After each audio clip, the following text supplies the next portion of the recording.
derecho y el bronquio secundario, los de primer orden que tienen un soporte cartilaginoso, y los bronquiolos que son ramificaciones de los bronquios principales que no tienen cartílago y que tienen un diámetro menor. Las enfermedades de las vías respiratorias, sobre todo el asma y el broncoespasmo, se presentan a nivel de los bronquiolos porque son las estructuras que no tienen un soporte cartilaginoso. Los bronquios principales también se pueden obstruir, pero no por broncoespasmo, porque esas estructuras tienen un soporte cartilaginoso que evitan que se obstruyan. Se pueden obstruir por otras masas o tumores presentes en el lumen bronquial. Después de los bronquiolos vienen los acinos, la estructura principal del aparato respiratorio que contiene los conductos alveolares, los senos alveolares y los alvéolos. Es aquí donde se va a producir el intercambio gaseoso.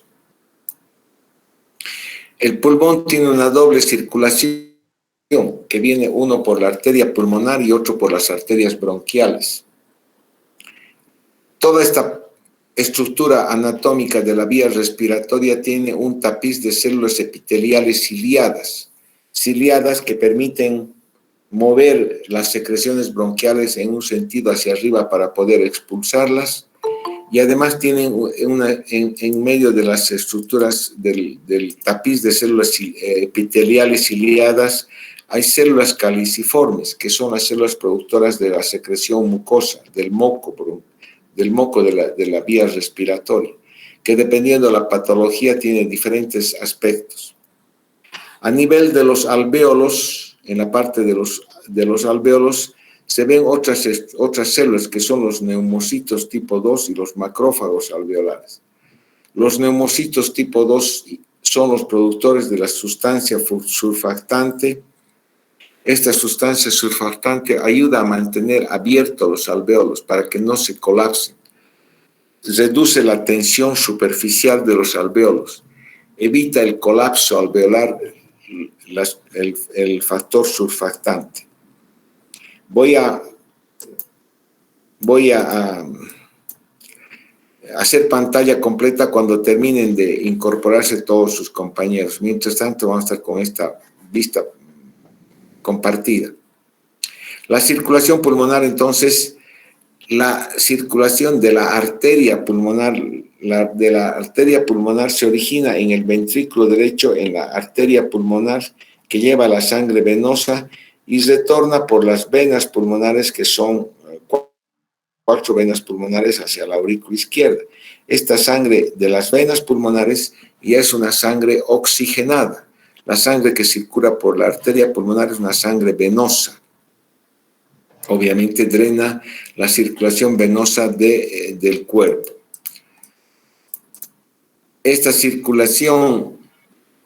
La circulación alveolar viene de la arteria pulmonar. Son arterias que van y terminan en los capilares alveolares. Y son los que irrigan también el parénquima pulmonar. Mientras que la circulación bronquial son ramas de la aorta que irrigan sobre todo los bronquios principales y la tráquea. Son arterias que esta circulación bronquial no interviene en el intercambio gaseoso. El elemento principal del flujo sanguíneo se da en la circulación alveolar que viene de la arteria pulmonar. En 5 minutos más vamos a hacer pantalla completa. Las funciones del sistema respiratorio principalmente están relacionadas al intercambio gaseoso. El intercambio gaseoso, que significa el movimiento del oxígeno de los alvéolos hacia los capilares pulmonares, y la eliminación del anhídrido carbónico del CO2 de los capilares pulmonares hacia los alvéolos. Este proceso de movimiento del oxígeno y del dióxido de carbono se produce por un fenómeno de difusión simple debido a diferencias de presión. Los cuerpos siempre se mueven por diferencia de presiones, van del lugar de mayor presión al lugar de menor presión. Entonces, las diferencias de presión hacen que por difusión simple se mueve el oxígeno del alvéolo hacia los capilares y el CO2 de los capilares al alvéolo. Es importante también tomar en cuenta que estos elementos químicos, el oxígeno y el anhídrido carbónico, tienen que tener una cierta solubilidad que les permita atravesar la membrana alveolo capilar, que es una membrana que tiene estructuras anatómicas como el epitelio alveolar, la membrana alveolar, el epitelio, el endotelio capilar, y obviamente tiene que atravesar estas estructuras y tiene que tener una cierta solubilidad de estos elementos para poder atravesar. Y obviamente la diferencia de presión hace que vayan de la zona de mayor presión a menor presión. Entonces es importante conocer que existe una interfase alveolo capilar hematogaseosa que tiene un grosor alrededor de 5 micras y una superficie de alrededor de 100 metros cuadrados. Para que se produzca el intercambio gaseoso tiene que haber un flujo de sangre por los capilares, un flujo sanguíneo que viene por la arteria pulmonar, que está en relación al gasto cardíaco derecho, y también tiene que haber una ventilación, un movimiento de entrada y salida de aire de los alvéolos. La ventilación. O sea, es importante la perfusión y la ventilación. Perfusión y ventilación. La ventilación se relaciona al volumen corriente, que es el volumen de aire que nosotros introducimos en cada movimiento respiratorio. En cada movimiento respiratorio. Eso se llama volumen corriente. Habitualmente tiene un volumen de alrededor de 500 ml. Pero este volumen corriente tiene que atravesar primero la parte superior de la vía respiratoria, desde la nariz, la orofaringe, la tráquea, los bronquios, pero en este lugar ese aire no interviene en el intercambio gaseoso y se lo llama espacio muerto anatómico. Es el espacio que no interviene en el intercambio gaseoso y tiene un volumen alrededor de 150 ml. Mientras que la cantidad de aire que llega hasta los alvéolos es el que realmente interviene en el intercambio gaseoso. Eso se llama volumen alveolar. Y obviamente es el resto es la diferencia entre el volumen corriente y el espacio muerto. Este espacio muerto es más o menos un volumen fijo en todos los seres humanos. Equivale al espacio que está dado por la parte anatómica que no interviene. Entonces, la zona respiratoria en realidad recibe una cantidad de 350 ml en cada movimiento respiratorio, y eso se llama volumen alveolar. En la anamnesis respiratoria es importante saber que de los síntomas respiratorios, la tos es el principal síntoma respiratorio, es el síntoma más frecuente de consulta por la cual los pacientes buscan la atención médica. Es importante saber que la tos es inespecífica, no tiene una sensibilidad para indicar una sola etiología. La tos está producida por múltiples causas, en múltiples lugares, y es completamente inespecífica. La tos en realidad es un reflejo, es el reflejo de la tos que involucra receptores que están en la vía respiratoria, en el pulmón, y involucra los centros de la respiración que está en el piso del cuarto ventrículo y las porciones superiores de la médula espinal. Supongo que ya estarán todos, ¿no?, los interesados en la clase. Son 51 personas. ¿Hay más personas que se incorporan o son más o menos ese número? Porque ya no voy a aceptar a otra persona. Son las 7:10. ¿Hay más personas que habitualmente pasan clases o son ese número más o menos? ¿Me escuchan o no me escuchan? Sí, doctor, solo son ese número, doctor. Ya está bien, voy a pasar a pantalla completa y después voy a ver cómo. Bueno, aquí está. Ya. Los estímulos irritativos para que se produzca tos, como hemos visto, la tos es un reflejo. Es un reflejo para hacer No está en pantalla completa. ¿Cómo dices? No está en pantalla completa. Ay, Dios.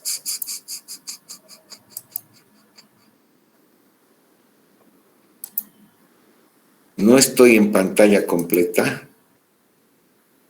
No, doctor. A ver, otra vez voy a poner. Ahora, ¿ven la pantalla completa? No, doctor. No, doctor. Todavía no, doctor. Pero aquí estoy en mi compu, estoy en pantalla completa. ¿Qué tengo que hacer aquí? ¿Cómo ha cambiado este Meet?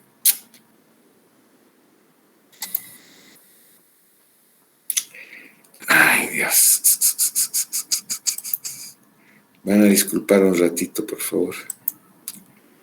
Pizarra, cambiar, pantalla completa.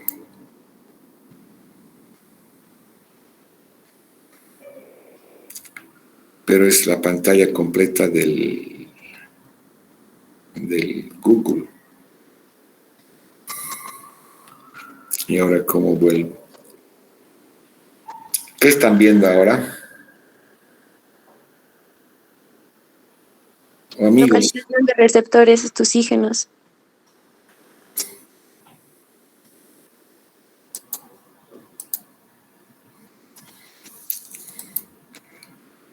ay, ay, ay.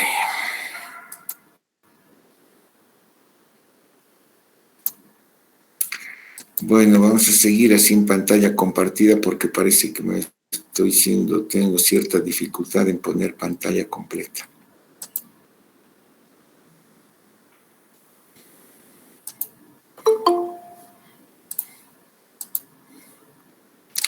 Ya.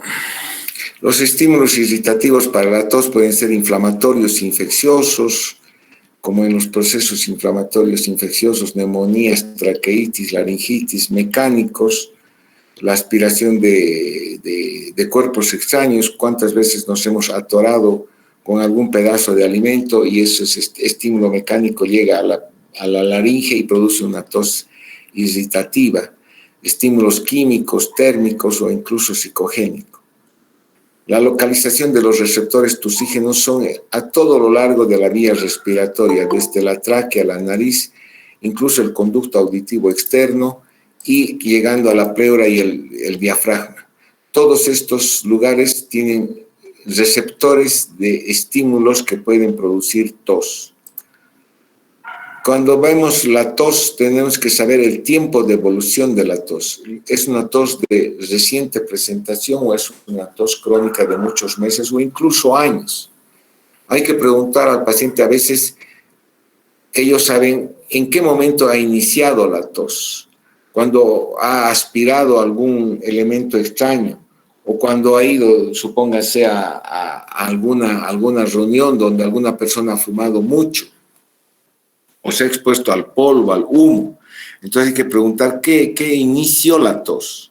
Hay que presentar si la tos se asocia o no se asocia con la producción de expectoración. ¿Es una tos productiva o no? La intensidad, la frecuencia de la tos. ¿En qué momento aparece la tos? ¿Aparece durante el día, todo el día o en algún momento especial? ¿O aparece solamente en periodos de primavera, verano, cuando hay la polinización del medio ambiente que produce estímulos alérgicos? Hay que preguntar con qué aumenta o con qué disminuye la tos, si ha usado drogas y los síntomas que lo acompañan. Hay diversos tipos de tos que de acuerdo a la anamnesis vamos a poder distinguir dónde se origina esto.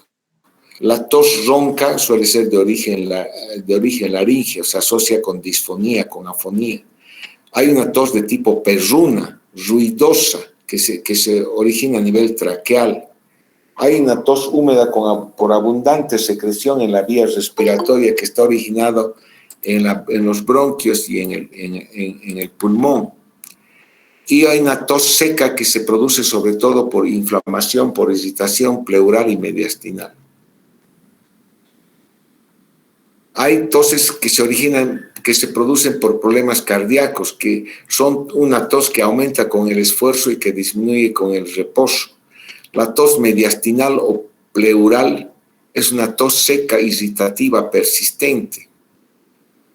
La tos laríngea se asocia con trastornos de la voz, con disfonía, con afonía, con ronquera. Hay una sensación de cosquilleo prurito a nivel de la garganta que obliga a toser. Es una tos ronca. La tos traqueal suele ser parecida a esta, es una tos ronca, perruna, gruesa, pero no tiene cambios en la voz. Hay una sensación de opresión y dolor, ardor retroesternal en el pecho y habitualmente tiene poca expectoración. La tos bronquial suele ser una tos que tiene abundante cantidad de expectoración, es una tos húmeda, es una expectoración mucopurulenta. Hay tos que a veces se originan con los cambios de posición del paciente. En aquellos pacientes que tienen un absceso, que tienen bronquiectasias, y que al adoptar una posición en decúbito lateral o lateral izquierdo o lateral derecho, al tener un absceso pulmonar o una bronquiectasia, se produce una movilización de las secreciones por efecto de la gravedad y eso induce a producir la tos. Hay una tos de origen pulmonar, la tos que es también frecuente, que también es húmeda como la bronquial, con abundante expectoración, abundante fétida, dependiendo la causa, una tuberculosis cavernosa, una neumonía cavitaria, bronquiectasias. Todas estas toses son asociadas con expectoración. Y obviamente hay una tos seca, la tos seca pleural o mediastinal. Es una tos que no tiene expectoración o tiene muy escasa expectoración mucosa. Es una tos muy molesta que está asociado con dolor pleurítico. El dolor pleurítico es ese dolor en puntada de costado que aparece en algún lugar del tórax y que aumenta con el esfuerzo inspiratorio o con el esfuerzo de la tos. Aparece durante la inspiración y el paciente obviamente no quiere toser porque la tos le produce dolor. Esta es una tos pleural que se origina cuando hay pleuritis, cuando hay derrame pleural. Entonces ustedes pueden ver que la tos es completamente inespecífica. Uno no puede decir que uno tiene tos, o sea, si porque uno tiene tos, uno tiene neumonía. Hay múltiples causas de la tos y eso es lo que ustedes con la anamnesis, con la semiología tienen que tratar de determinar por qué se produce la tos. Desde problemas inflamatorios, neoplásicos, enfermedades cardiovasculares, traumas, alérgicos. Hay múltiples causas de la tos.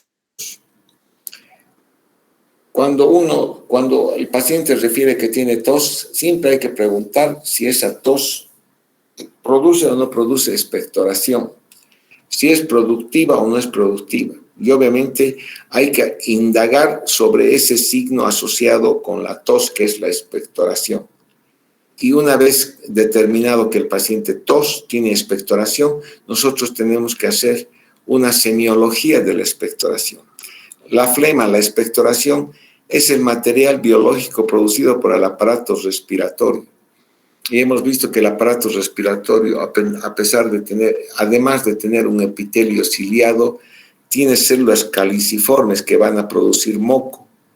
Y dependiendo de la etiología del proceso inflamatorio, alérgico, infeccioso, esa expectoración va a ser diferente. En condiciones normales todos producimos una cierta cantidad de expectoración, más o menos alrededor de 100 ml en 24 horas. Cuando se acumula esta expectoración, entonces empieza a producir tos. En condiciones normales nosotros a veces hacemos un fenómeno de carraspeo, lo que nos permite llevar la secreción mucosa normal hacia la parte superior y expectorarla o deglutirla. Cuando tiene expectoración una persona hay que ver el color, que hay que preguntar qué color es: amarillo, verdoso, con sangre, sin sangre, negruzco, el olor, si es de mal olor, la cantidad, la viscosidad, si es pegajosa, si es como saliva. Todos estos elementos tienen que ustedes que averiguar cuando tenemos tos, cuando tenemos expectoración. Una expectoración blanquecina suele asociarse con una inflamación o un estímulo alérgico. Mientras que un esputo mucopurulento verdoso amarillo, un esputo mucopurulento que puede ser verdoso o amarillo, suele ser por infección, por inflamación, en una neumonía, bronconeumonía, bronquiectasias. El esputo rojo o hemoptoico es aquel esputo que tiene coágulos, estrías de sangre y se asocia sobre todo con la tuberculosis, un carcinoma. Un esputo achocolatado, café, rojizo, puede ser asociado a un absceso amebiano. El esputo negruzco se presenta sobre todo en aquellos trabajadores, fumadores y en los mineros. Los mineros que tienen silicosis, cuando no tienen un proceso infeccioso asociado, suelen decir que expectoran algo plomo, oscuro. El esputo asalmonado, el esputo en lavado de carne, como lavado de carne, cuando ustedes lavan la carne queda un agua media rosada, ese esputo se asocia a edema agudo de pulmón, de origen cardíaco.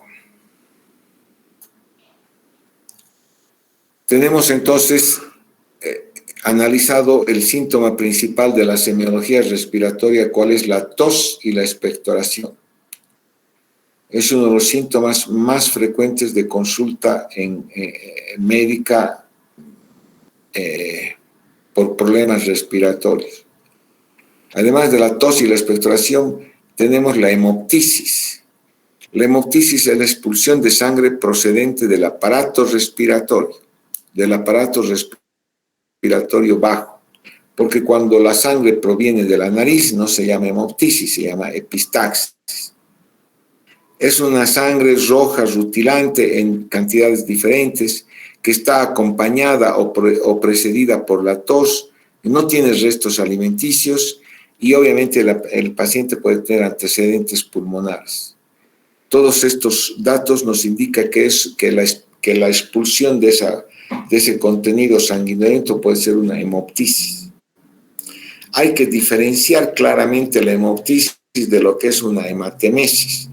La hematemesis es la expulsión de sangre del aparato digestivo. En realidad sería un vómito de sangre. La hemoptisis es la expulsión de sangre del aparato respiratorio. Obviamente las dos cosas salen por la boca, ¿no? Pero asociado con la tos, mientras que la hematemesis está asociado con síntomas digestivos.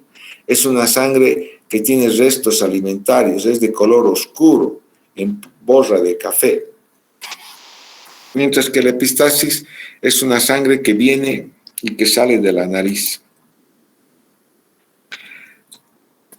Es importante que diferencien la hemoptisis de la hematemesis. La hemoptisis siempre está asociada con la tos, mientras que la hematemesis está asociada con la presencia de náuseas y vómitos, síntomas digestivos. La hemoptisis es de color rojo, rosado, espumoso, mientras que la hematemesis es negruzco, en pozos de café, en borra de café. Puede tener saliva, mientras que la hematemesis tiene restos alimentarios. Hay clínicas respiratorias siempre que acompañan a la hemoptisis. Hay tos, hay dificultad respiratoria, hay antecedentes de enfermedades pulmonares. Hay personas que dicen tengo tuberculosis desde hace 10 años y me ha quedado una secuela. Entonces hay síntomas respiratorios, mientras que la hematemesis, por el contrario, tiene síntomas digestivos, náuseas, dolor, ardor epigástrico, historia de úlceras gástricas, duodenales. El pH suele ser alcalino en la hemoptisis y como la sangre viene del estómago en la hematemesis, el pH es ácido. En la hemoptisis habitualmente no hay melena, pero a veces cuando la hemoptisis es masiva, el paciente deglute la sangre y puede presentar melena.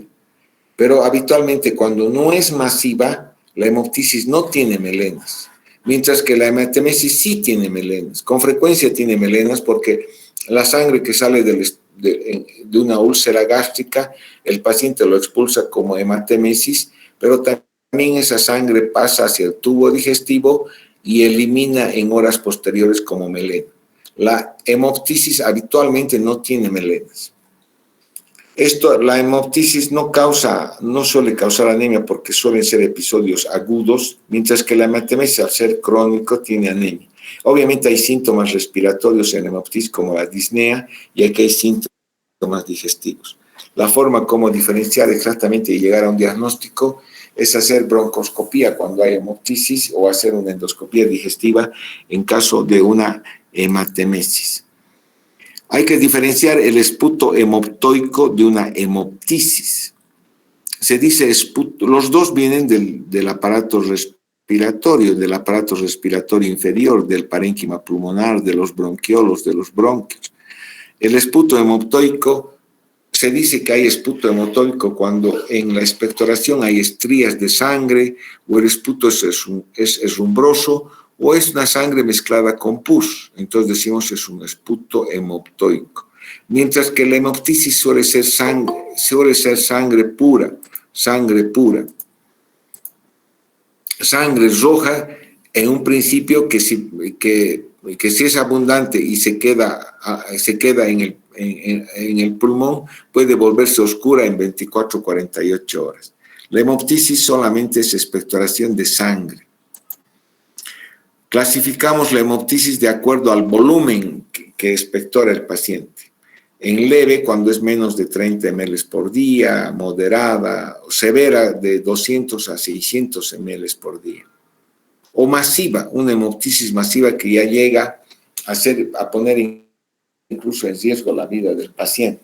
Hablamos de hemoptisis masiva cuando el volumen es más de 600 ml por día, cuando en un episodio de hemoptisis el paciente elimina en una sola vez más de 200 ml de sangre, o cuando el episodio de hemoptisis se asocia con alteración hemodinámica, con bajada de la presión, con taquicardia, se asocia con shock hipovolémico. Entonces aquí decimos que es una hemoptisis masiva. El problema de la hemoptisis cuando es severa, masiva, es que puede inundar el parénquima pulmonar, no solamente del lado donde se produce la hemoptisis, donde está el lado enfermo, sino como los bronquios están conectados, entonces esa sangre empieza a inundar y obstruye la vía aérea. Y obviamente inunda el otro pulmón que puede ser un pulmón sano. Entonces, la hemoptisis no solamente es una manifestación de una enfermedad grave a nivel del pulmón, sino que en forma rápida y brusca puede producir una insuficiencia respiratoria al inundar en los dos lados, tanto en el lado enfermo como en el lado sano. Las hemoptisis pueden tener diversos orígenes, desde la tráquea pasando al parénquima pulmonar. Habitualmente cuando son en la vía aérea, son producidos por tumores malignos de la tráquea, de la laringe, carcinoma, quiste broncogénico, bronquiectasias y bronquitis aguda. Las bronquiectasias son dilataciones de la pared bronquial que habitualmente en esas dilataciones saculares cilíndricas de las bronquiectasias suelen tener dilataciones también de las arterias y de las venas pulmonares, y esas se rompen y pueden producir hemoptisis. En el parénquima pulmonar, el carcinoma pulmonar primario metastásico, la tuberculosis, neumonía, infecciones por hongos. Tienen que recordar que en esta parte del mundo, donde la tuberculosis es una enfermedad muy prevalente, la hemoptisis es producida en 50% de los casos de la hemoptisis está asociada a tuberculosis pulmonar. Cuando hay hemoptisis, una de las causas que hay que descartar es tuberculosis pulmonar o un fenómeno de carcinoma pulmonar en la vía aérea o en el parénquima pulmonar. Otro síntoma frecuente del aparato respiratorio es la disnea, la sensación de falta de aire, dificultad respiratoria, disnea. Obviamente la disnea es eso que cuando a uno le falta aire. Hay que diferenciar de lo que es la taquipnea, que es el aumento de la frecuencia respiratoria,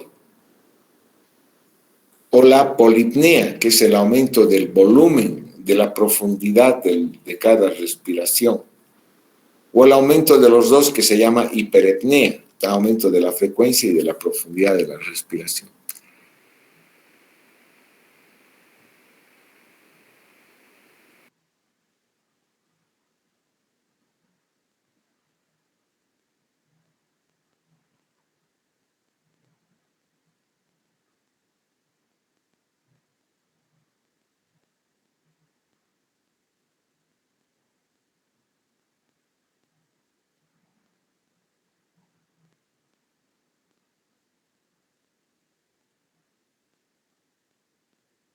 la membrana alveolo-capilar por reducción de la superficie alveolo-capilar, por la reducción de la superficie alveolo-capilar.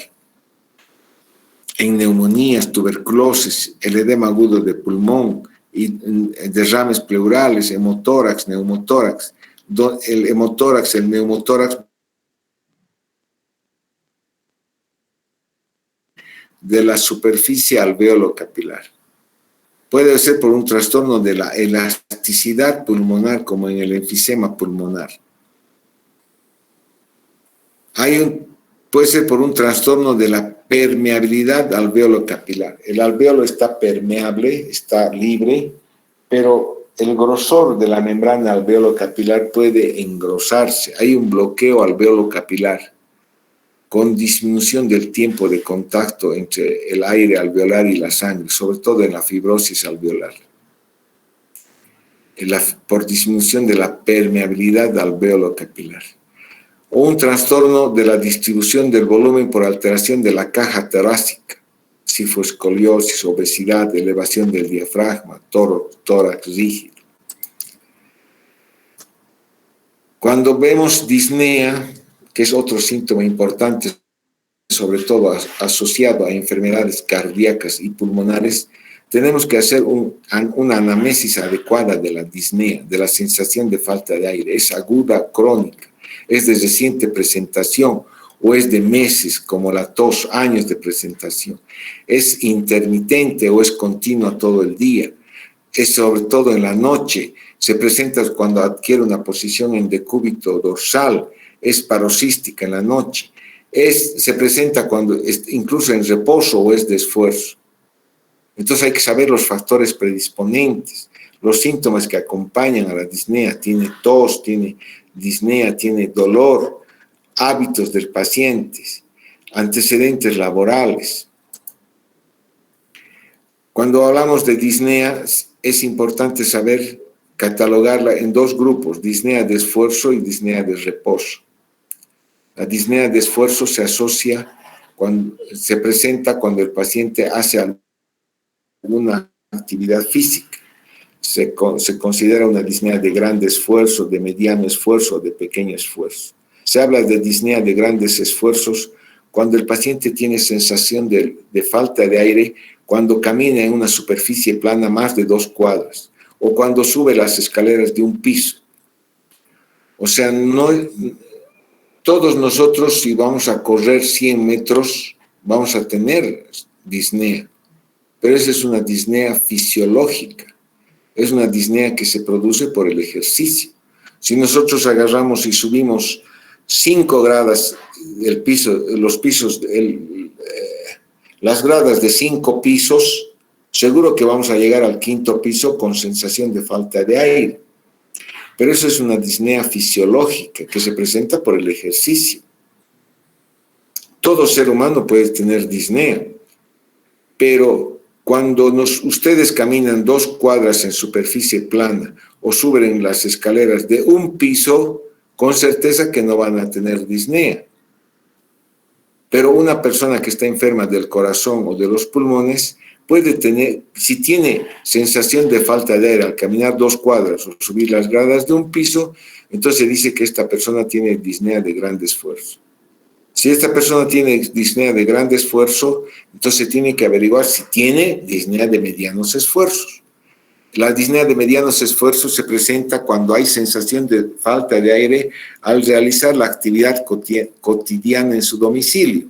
Significa caminar a su sala, tener que ir a su cocina, preparar sus alimentos, las actividades cotidianas en su domicilio. Y si tiene disnea de medianos esfuerzos, hay que ver si tiene disnea de pequeño esfuerzo. La disnea de pequeños esfuerzos se dice cuando hay sensación de falta de aire en la actividad del cuidado personal de una persona. Bañarse, vestirse, comer, hablar. Si uno tiene sensación de falta de aire al vestirse, tiene disnea de pequeños esfuerzos. Si hay disneas de esfuerzo, siempre hay que averiguar si también esa disnea se presenta en reposo, en decúbito supino. La disnea que se presenta en reposo se llama ortopnea. La disnea que se presenta cuando el paciente adopta una posición en decúbito dorsal se llama ortopnea, mientras que aquella sensación de falta de aire que despierta al paciente en medio de la noche cuando ya ha dormido se llama disnea paroxística nocturna. Estas dos formas de disnea de reposo, tanto la ortopnea como la disnea paroxística nocturna, se suele asociar a problemas cardíacos, mientras que la disnea de esfuerzo puede producirse en problemas respiratorios. Habitualmente la disnea respiratoria se alivia con el reposo, a diferencia de la disnea de origen cardíaco. La disnea aguda puede ser producida por asma, trauma torácico, neumonía, neumotórax, el tromboembolismo pulmonar. Mientras que la disnea crónica habitualmente son por enfermedades crónicas, tanto cardíacas como respiratorias, o puede ser un síndrome anémico crónico. Hay que diferenciar claramente lo que es la disnea cardíaca de la disnea respiratoria. La disnea de origen cardíaco por enfermedades cardíacas aumenta con el ejercicio y se llama disnea de esfuerzo. A veces se intensifica durante el decúbito, o sea que el paciente tiene ortopnea o tiene disnea paroxística nocturna.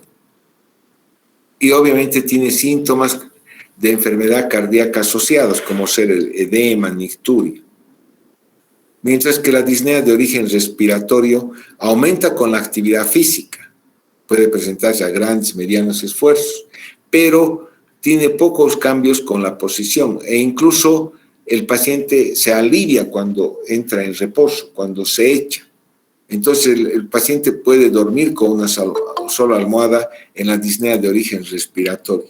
Mientras que en la disnea de origen cardíaco, al tener ortopnea, los pacientes habitualmente tienen que dormir con 2 o 3 almohadas en posición semisentada. La disnea de origen respiratorio se asocia con síntomas respiratorios, tos con expectoración dependiente de la etiología, puede haber sibilancias, roncos, sibilancias. Estos síntomas pueden tener una variación estacional y presentarse en primavera, sobre todo en aquellos pacientes que tienen asma bronquial. O hay estímulos específicos que desencadenan la disnea, como por ejemplo el hecho de exponerse al humo del tabaco puede inducir un broncoespasmo y producir disnea. El dolor torácico, otro síntoma semiológico de alteraciones respiratorias, dolor torácico. Hay que ver la localización del dolor, obviamente en la parte torácica, anterior, derecha, izquierda. Hay que ver si ese dolor tiene cambios con la respiración o con los movimientos corporales.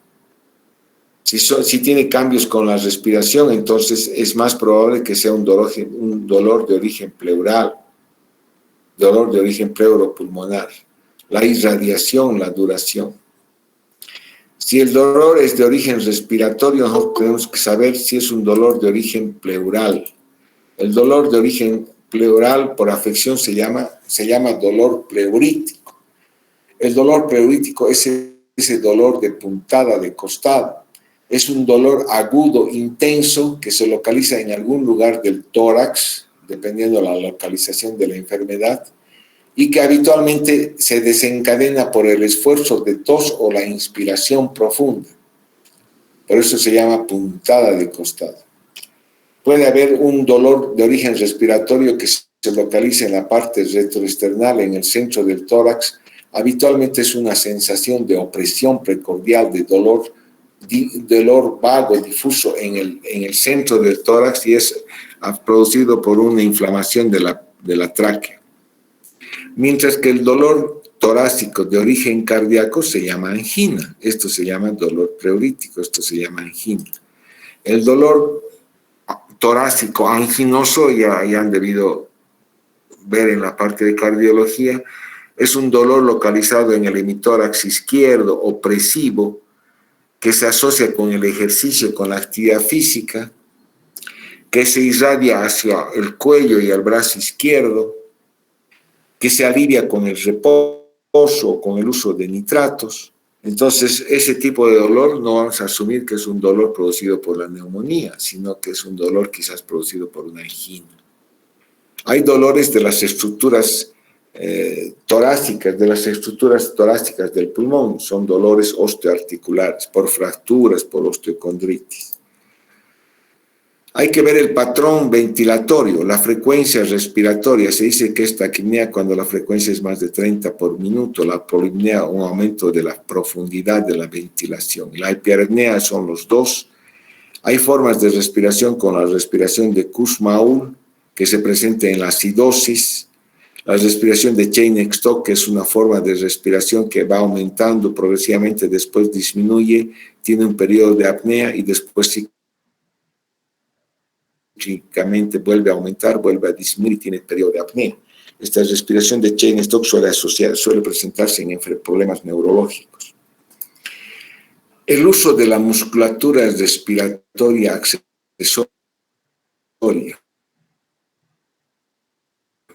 Tienen que recordar que el principal músculo respiratorio. La inspiración es un fenómeno dinámico producido por la contracción de los músculos inspiratorios que inducen una disminución de la presión intratorácica.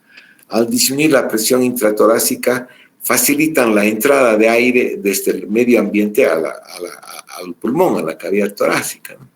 Mientras que la expiración suele ser un fenómeno pasivo que está en relación a la elasticidad de la caja torácica y del pulmón.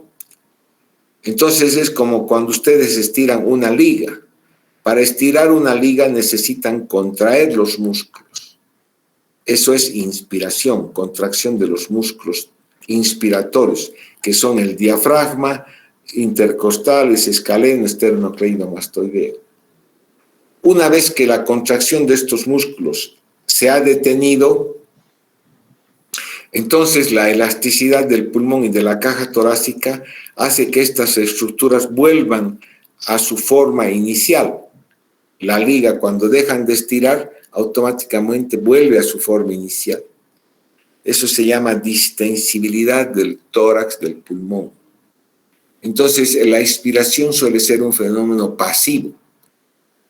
Uno no hace uso de músculos para expirar. Claro que hay músculos expiratorios. Uno puede forzar la expiración. En casos de que exista obstrucción de las vías respiratorias, el paciente puede hacer uso de los músculos expiratorios, que suelen ser los intercostales externos. Entonces, al contraerse los intercostales externos, suelen contraer la caja torácica y facilitan la expiración.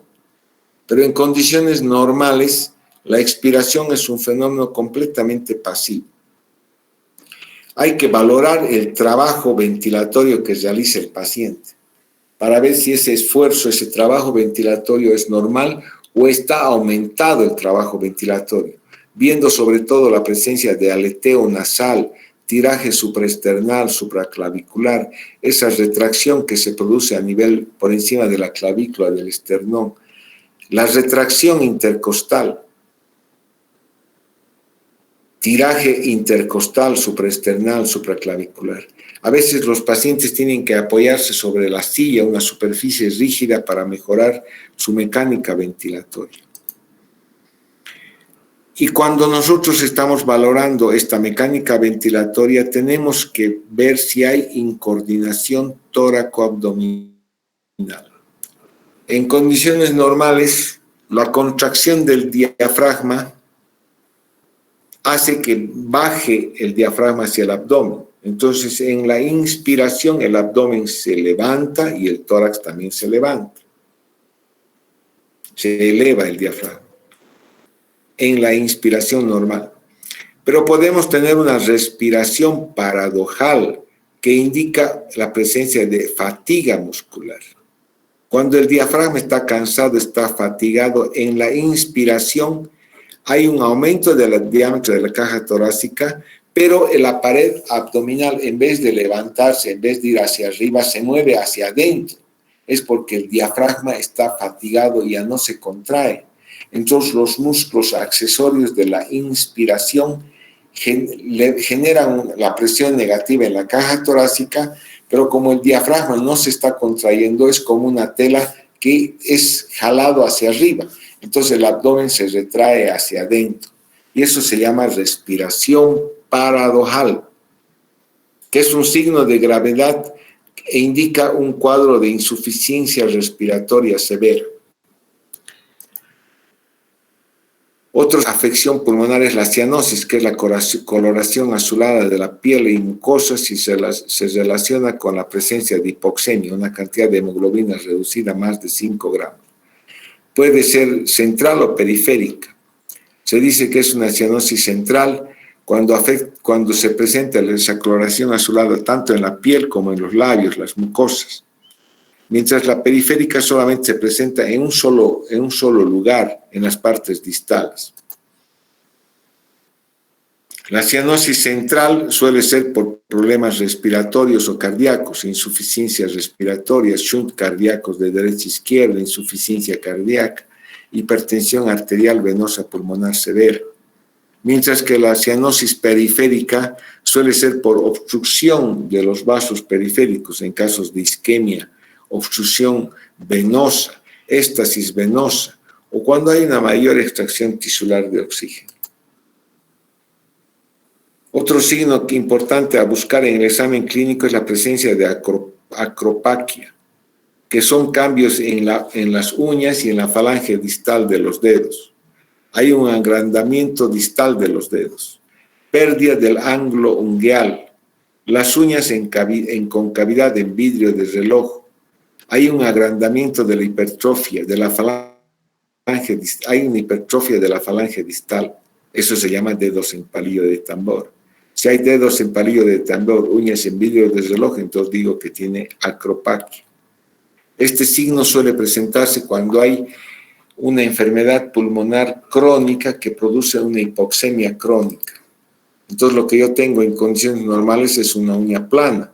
En la acropaquia tengo la uña en vidrio de reloj, hay una pérdida del ángulo ungueal acá y un engrosamiento de la falange distal. Es un dedo en palillo de tambor.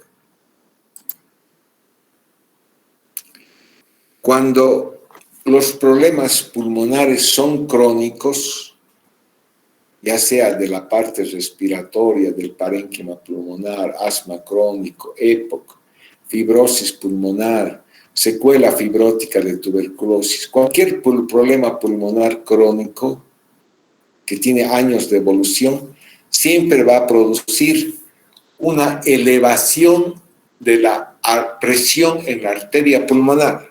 Siempre se va a asociar con cambios en las arterias pulmonares.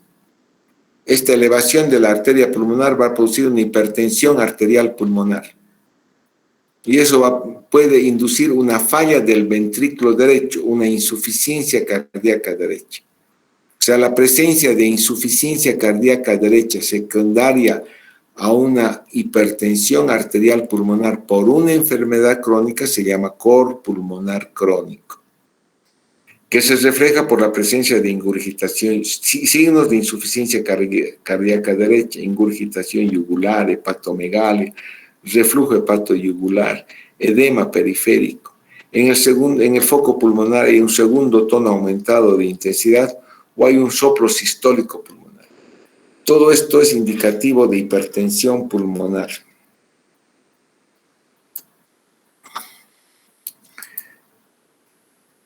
Siempre en la anamnesis tienen que averiguar el tabaquismo. El tabaquismo, que es una enfermedad social que es muy frecuente, es causante de enfermedades pulmonares. Hay que averiguar cuántos paquetes al día fuma y por cuántos años. Y obviamente también hay que averiguar si es un fumador pasivo, porque puede haber personas que nunca han fumado, pero que han vivido con personas que fuman, y obviamente tener patología bronquial. Hay que ver si hay ingesta alcohólica de fármacos, los hábitos sexuales, las transfusiones, el uso de drogas. La ocupación. Es muy importante saber qué trabajo ha realizado el individuo y qué tiempo ha trabajado ahí. Si es un individuo que trabaja en panadería, durante años, indudablemente va a estar expuesto al polvo de la harina y ese paciente puede desarrollar un asma ocupacional. Si es un paciente que trabaja en costura, cortando telas, también se expone al polvo de la manipulación de la tela. Entonces, la exposición laboral es importante. Y obviamente si es minero, ¿no? Si el paciente les dice que he trabajado en interior minero durante 20 años, entonces es muy probable que tenga una patología asociada a la exposición laboral. Siempre es importante saber en qué ha trabajado una persona. Incluso los taxistas. Si es un paciente que trabaja de camionero y que conduce 8, 10 horas diarias sentado en su camión, es muy probable que tenga problemas venosos por éstasis venosa y ese paciente es posible que desarrolle quizás un tromboembolismo pulmonar crónico. Entonces siempre hay que averiguar en qué ha trabajado, en qué trabaja el paciente. Y el examen físico.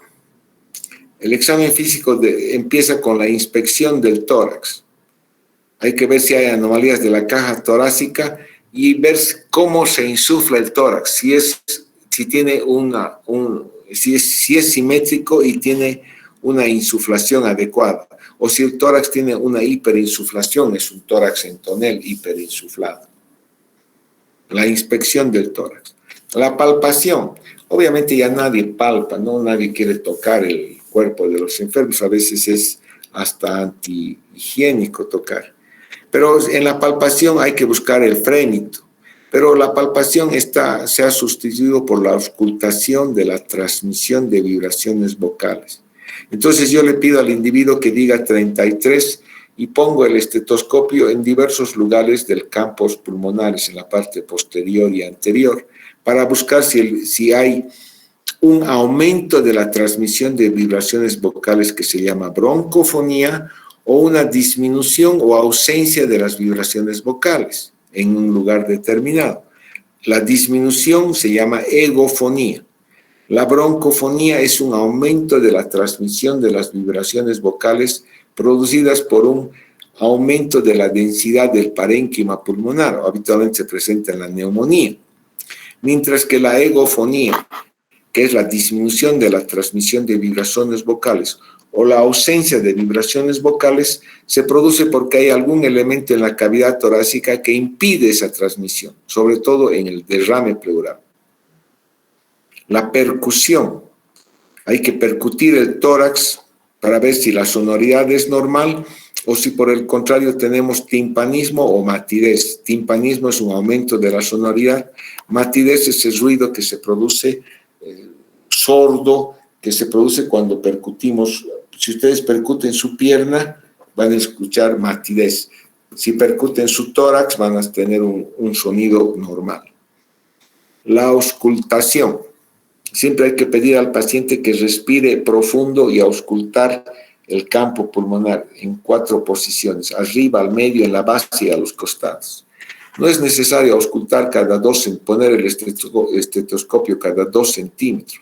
Es suficiente auscultar en el espacio entre la columna vertebral y la escápula, en la parte superior, en la parte media e inferior y a un costado. Y uno escucha un ruido respiratorio suave y homogéneo. Y a veces uno encuentra los ruidos adventicios que se producen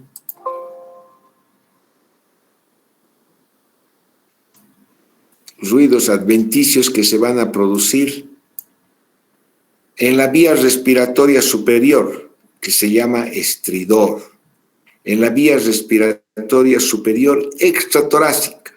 El estridor es el ruido inspiratorio,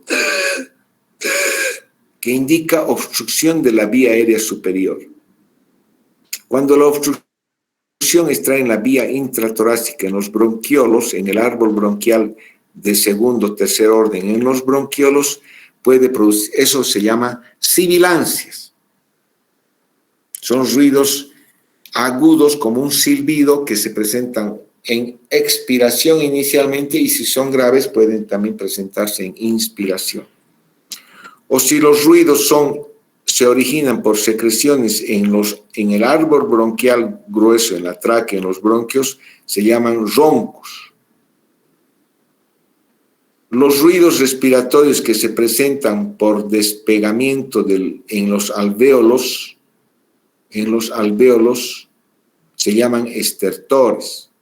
Son por la presencia de secreciones en los alvéolos o porque el alvéolo tiene una fibrosis pulmonar y se desarruga cuando inspira. Es cuando estuviera arrugado y se desarruga. Puede haber un soplo tubárico. El soplo tubárico no es nada más que el ruido respiratorio, un ruido respiratorio homogéneo que está transmitido en forma más intensa a través de una superficie condensada del tórax, del parénquima pulmonar. O sea, la presencia de estertores y soplo tubárico indica que la patología está en el parénquima pulmonar. Y a nivel de la pleura, lo que nosotros encontramos es el frote, el roce pleural, que es como un roce de dos superficies irritadas. Entonces, esa es la semiología pulmonar. La semiología pulmonar. Bueno, van a disculpar, voy a ver la forma como agrandar la pantalla para mañana y tener que seguir admitiendo a los pacientes. Bueno, ¿tienen alguna pregunta?